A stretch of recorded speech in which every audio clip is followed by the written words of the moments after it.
Ayan na. We are recording. Teka, mix-mix lang natin to mga my dear. And habang nagmi-mix ako my dear, magdadaldal ako. Hello my dear Scorpio, second half of December 2023, second half. This is from December 15 hanggang sa katapusan. General reading for a change mga my dear Scorpio. Susundin natin yung pre-provide na spread ng guidebook. Yung pre-provide na spread ng guidebook. Pag bumili ka kasi ng tarot card, meron yung kasamang guidebook. And sa likod ng guidebook ng ating Tarot of Abyss, ayan siya, is meron siyang provided na spread composed of 13 cards. Ayan, na medyo mapapasubo ako, pero go.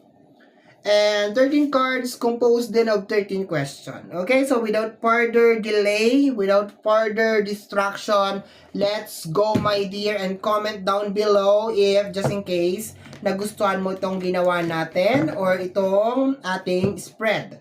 Okay, my dear. Last shuffle na tayo. Tapos cut na natin into 3. Para hindi mahaba yung reading natin kasi 13 question to. First card natin over here. First question is, who are you? Maganda tong question na to, my dear. Kasi this is a general reading.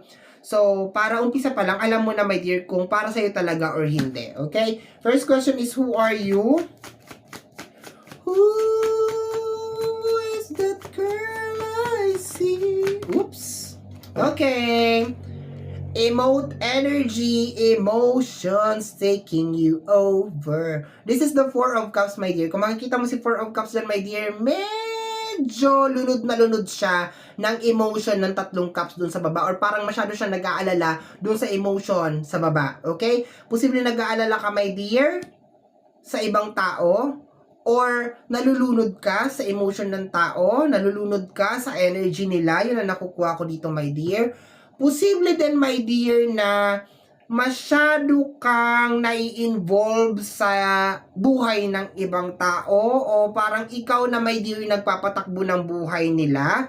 Masyado na silang dependent sa'yo. But itong card na to, my dear, ito yung energy na parang napapabayaan mo yung sarili mo dahil sa pag-aalaga at pag-aaruga ng mga, hindi lamang, di ba, hindi namang anak lang ang inaalagaan, hindi lang ng pamilya, posibleng ibang tao, parang every time na meron silang problema sa iyong takbo, every time na meron talagang mga, laging ikaw, Scorpio, Scorpio, Scorpio, Scorpio. So, ito yon, parang mararamdaman mo your second half of December na yung eksena mo, yung energy mo is more on, parang, sumusobra na. Parang ganun na energy. Sumusobra na kayo. Parang ganun na energy. Okay? Next card natin is where you are at in your life right now. Okay? So, ano ang current situation mo, my dear? Diba? Ganda nung ganun na atake. Kasi una pa lang alam mo na. Okay? The Eight of Pentacles related sa eksena ng work, so you are hardworking, my dear. So there's a tendency na you are working, kayod ng kayod. Kaya naman pala, kasi may trabaho. Subukan mo wala ng trabaho, walang lalapit sa'yo. No? Joke lang. No? So, there's a tendency, my dear, na marami talagang sumasandal sa'yo, marami nakadepend sa'yo, my dear, na kaya mo silang tulungan sa mga problema nila because yung current energy mo ngayon, my dear, is you are working. So, posibleng meron kang magandang trabaho or sumasahod ka ng tama. Kaso, ang problema, parang nararamdaman ko dito sa dalawang card na to na parang halos lahat ng pinagpaguran mo, pinaghirapan mo, parang napupunta lang sa kanila, walang naiiwan sa'yo. Or parang meron kang mga gustong gawin, posibleng gusto mong magbukas ng business, or gusto mong magpatayo ng bahay, or gusto mong bumili ng ganito, hindi mo nagagawa ng dahil sa kanila. Next card natin dito is what your spirit want. Anong gusto ng spirit mo, ng iyong inner soul? Okay? Anong gusto ng iyong inner is the Five of Sword. Parang sinasabi dito, my dear, kausapin mo. No? Kausapin mo. Ibig sabihin, parang hindi na magtagal yung nararamdaman mo, my dear. Kung ano man yung bagay na nasa loob ng puso mo, kausapin mo. Because Five of Sword is connected sa energy ng confrontation. So, kausapin mo, my dear. Total, ikaw naman yung nagpro-provide, ikaw naman yung dumidiskarte, ikaw naman yung gumagawa ng pera or something, kausapin mo. Para aware din sila, my dear, na hindi ka central bank, na hindi ka bangko. No? Or aware din sila, my dear, na hindi naman lahat kaya mong solusyonan. So, kausapin mo na lang, my dear. Kasi naman yung dahan-dahan ka, my dear, may namumuong galit dyan sa loob mo. Hindi na lang siya hanggang dito sa puso mo. Umaabot na siya hanggang dito. Tapos, next year hanggang dito na siya. No? So, malaking, ano yon, malaking problema yon pag medyo lumaki yung galit din sa puso mo. So, habang maaga pa lang, my dear, kausapin mo na.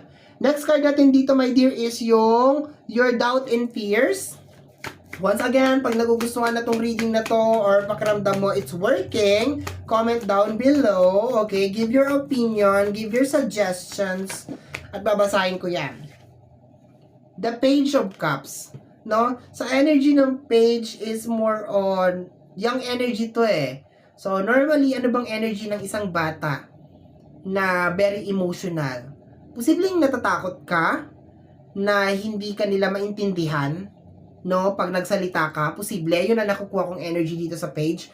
Posibleng natatakot ka na hindi ka nila maintindihan o hindi ka nila maunawaan pag nag-open up ka. Pero sinasabi ng spirit mo, my dear, kausapin mo na eh, no? So, meron kang konting fear. So, nananahimik ka, my dear, natatakot ka kasi baka magkagulo, ma-misinterpret ka, hindi ka maintindihan.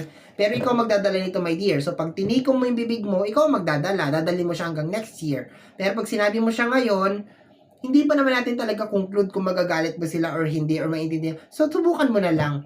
Okay? Next card natin over here is the past that has influenced you. Energy ng nakaraan. Malay mo, nandito na, my dear. Yung dahilan. Ano bang ginawa nila sa'yo? Malay mo, di ba? Tingnan natin. Energy ng iyong past. Patingin po kami ng energy ng past. Okay? The Hermit. Okay? Ang nakuha ko dito is energy ng pagsisisi, my dear. No? Parang nagsisisi ka. Actually, siguro, my dear, pinamihasa mo rin. Siguro ikaw yung klase ng tao na hindi ka rin talaga makapagsalita. Yung alam mo, meron nang ginagawa sa'yo hindi maganda, tapos, 'di ba? So, in the past, nagsisisi ka, tapos ngayon, nagsisisi ka. Posibleng binigyan mo rin ng second chance, or posibleng pinatawad mo, pinorgive mo, tapos pinorget mo rin. Okay lang naman mag-forgive. Pero wag mag-forget, kasi uulit-ulitin yan eh. So, pakiramdam ko, my dear, yung nangyari na to before, na parang very hardworking ka, trabaho, tapos parang halos lahat ng tao talagang ang akala sa iyo is kaya mo talagang masolusyonan kasi meron kang trabaho, meron kang pera, or hindi ka dumadaing, hindi ka nagrereklamo, akala nila okay ka lang, something like that. Posible na sa loob to ng pamilya, okay? So, next natin dito, number 6 is what you need to focus on. Okay, saan ka dapat magpo-focus, my dear? Second half of December. Saan ka dapat magpo-focus? Parang naulit lang tong scenario na to, my dear. Nangyari na to before. Nauulit lang ulit ngayon. Okay? Saan mo kinakailangan mag-focus? My dear Scorpio. Ace of Swords. Una sa isipan mo kasi sword to. Energy ng Gemini, Libra and Aquarius connected sa isipan. Okay?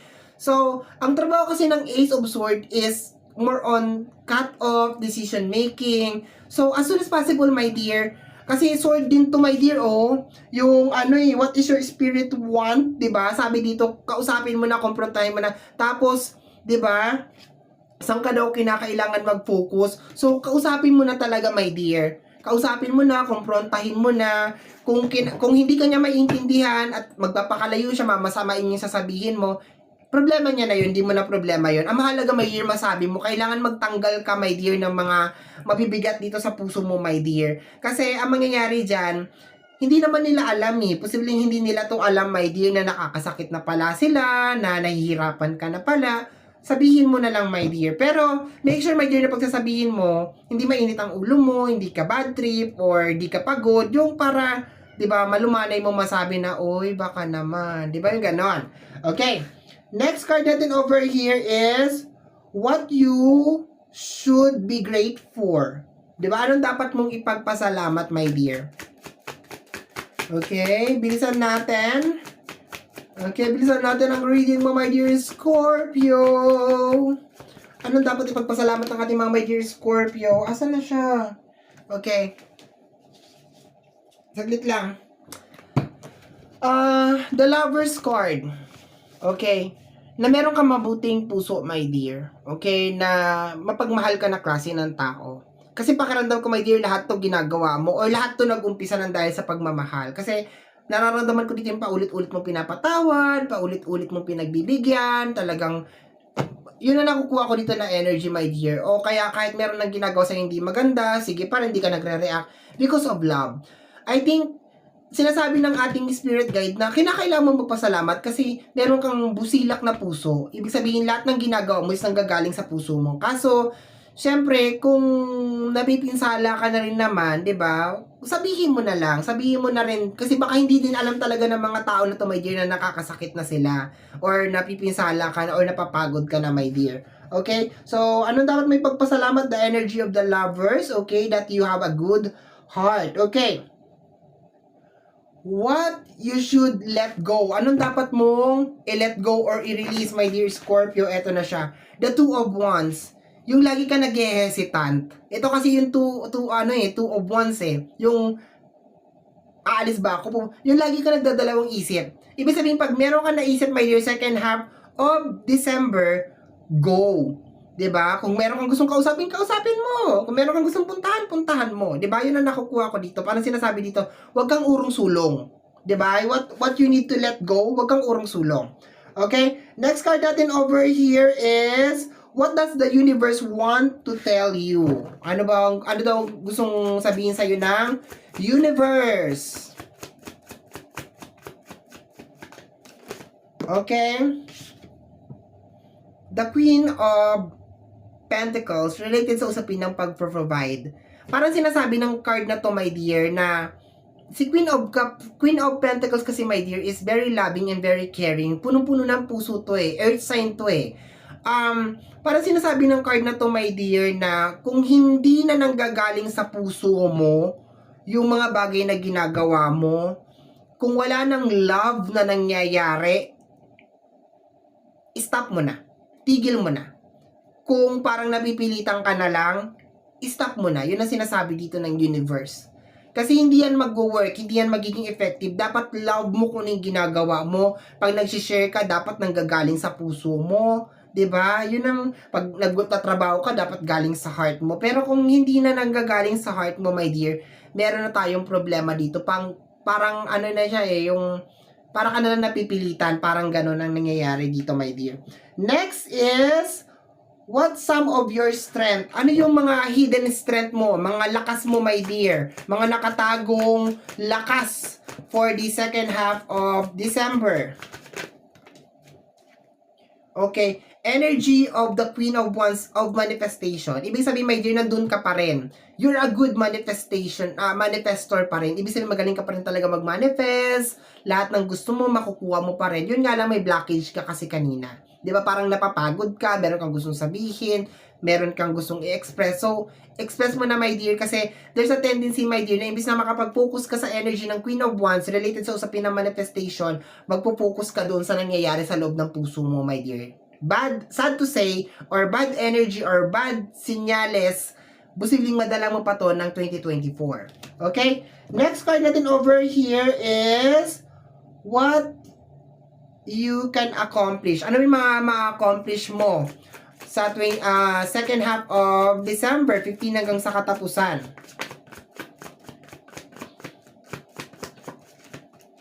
Ma-accomplish ng ating mga my dear Scorpio, dalawang card to. Okay, ma-overcome mo siya, my dear. So, posible nga magkaroon ng confrontation because this is the Five of Cups and the King of Swords. So, may express mo na yung sarili mo. Kung makikita mo, my dear, nandoon pa rin yung tatlong cups na sinasabi ko dito. Ayan o, may tatlong cups dyan. Pero ang pagkakaiba lang dito, my dear, is natapon mo yung tatlong cups. Ayan o, parang na-express mo na siguro yung sarili mo. So, ma-express mo talaga yung sarili mo.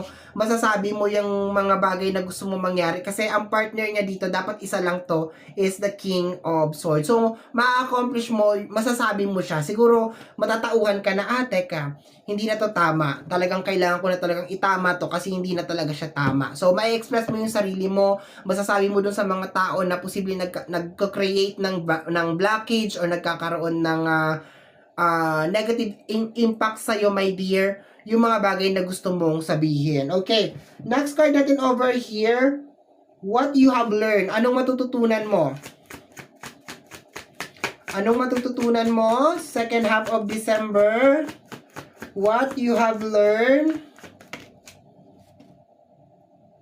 Okay. The King of Wands. Meron ka ditong Queen of Wands. Eto siya. Ayan. Na mas mahalaga na unahin mo yung sarili mo. Naunahin mo yung mga pangangailangan mo. Bago yung iba.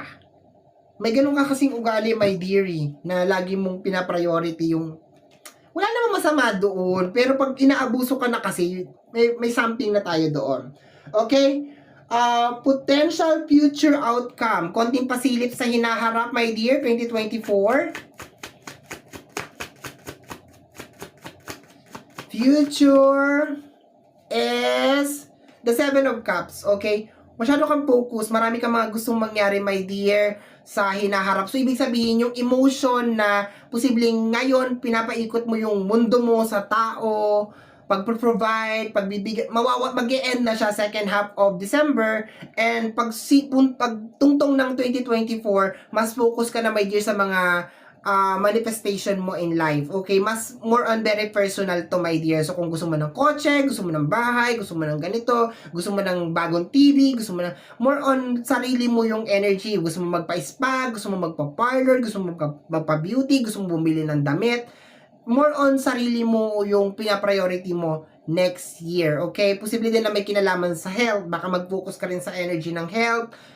Pagpasiglain mo yung sarili mo, baka magpunta ka na ng gym, mag-workout ka na, yun ang nakukuha ko dito. Kasi, ang second half of December is more on releasing. Dahan-dahan mo na masasabi dun sa mga tao na napapagod na ako, hindi ko na to kayang gawin, panghabang buhay, so, kinakailangan nyo na tumayo sa sarili nyo mga paa, or something like that, or hindi na ako magiging lagi nandito para sa inyo, para saluhin kayo, or isave kayo sa mga problema na pinagdadaanan nyo. Parang ganun, my dear, yung eksena. Okay? So, my dear, yan ang reading mo para sa yung second half of December 2023. Somehow, my dear, kung nagustuhan mo ito, especially kung napadaan ka lang, don't forget to subscribe. Pag-click lamang po ang ating notification bell para ma-update ka sa aking mga upload, and please like, free to share, and free to comment sa lahat ng ating mga videos. Once again, my name is RJ, also known as Apo J. Maraming salamat po, and until next time. Bye-bye! Thank you, my dear. Maraming salamat po.